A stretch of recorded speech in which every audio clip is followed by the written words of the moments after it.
உலகத்திலே எந்த கடவுளும் மனிதனை காப்பாத்தின வரலாறே கிடையாது. ரொம்ப யோசிக்க வேண்டிய விஷயம் இது. எல்லாம் நான் பேசக்கூடாது. ஆனா நீ பேச வைக்கிற, நீ சண்டை வலிக்கணும்னு வந்து இருக்கிற போது இல்லையா? உலகத்துல இப்ப கிறிஸ்டின் இருக்கிறோம், சாகாம இருக்கிறான்னா கடவுளை கும்பிடுறோம். முஸ்லீம் இருக்கிறோம், சாகாம இருக்கிறான்னா அல்லாஹ் காப்பாத்துவார. அப்புறம் எதுக்கு கும்பிடணும்? இந்துக்கள் இருக்கிறான், பெருமாளை கும்பிடுறான், பெருமாள் கோயிலாண்டி ஆக்சிடென்ட் ஆகி செத்து போறான் இல்லையா?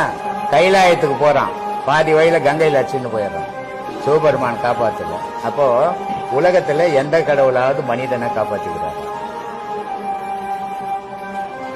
இது ரொம்ப சிந்திக்க வேண்டிய விஷயம். இது விளையாட்டு விஷயம். பேசுறதுக்கு நம்ம விளையாட்டு தான் நமக்கு தெரியும். ஆனா ரொம்ப ராத்திரிக்கெல்லாம் நீ யோசிக்க வேண்டிய விஷயம். எந்த கோயில்ல போய் எந்த நட்சத்திரம் பண்ணாலும் அங்க சாமி மாத்தி வைக்க மாட்டார் நட்சத்திரம். இது மனுஷனுடைய மனம் கற்பனையில திரியும் போது, இந்த கோயிலுக்கு போனா என் நட்சத்திரம் மாறிடும், அந்த கோயிலுக்கு போனா என் நட்சத்திரத்துக்கு நல்லது நடக்கும் நினைக்கிறது.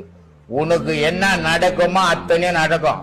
அந்த அர்ச்சனை பண்ற ஐயரே செத்து போறாரு, அப்புறம் அவர் நட்சத்திரத்தை யாரு போய் கேட்கறது? அதனால இது மனுஷனுடைய மனம் அந்த மாதிரி ஆதங்கத்துல தெரியுது. அது இங்க போனா நல்லா இருப்பேன், அங்க போனா எங்க போனாலும் உனக்கு விதிக்கப்பட்டது விதிக்கப்பட்டதுதான். இதை எந்த கொம்பனாலையும் மாத்த முடியாது.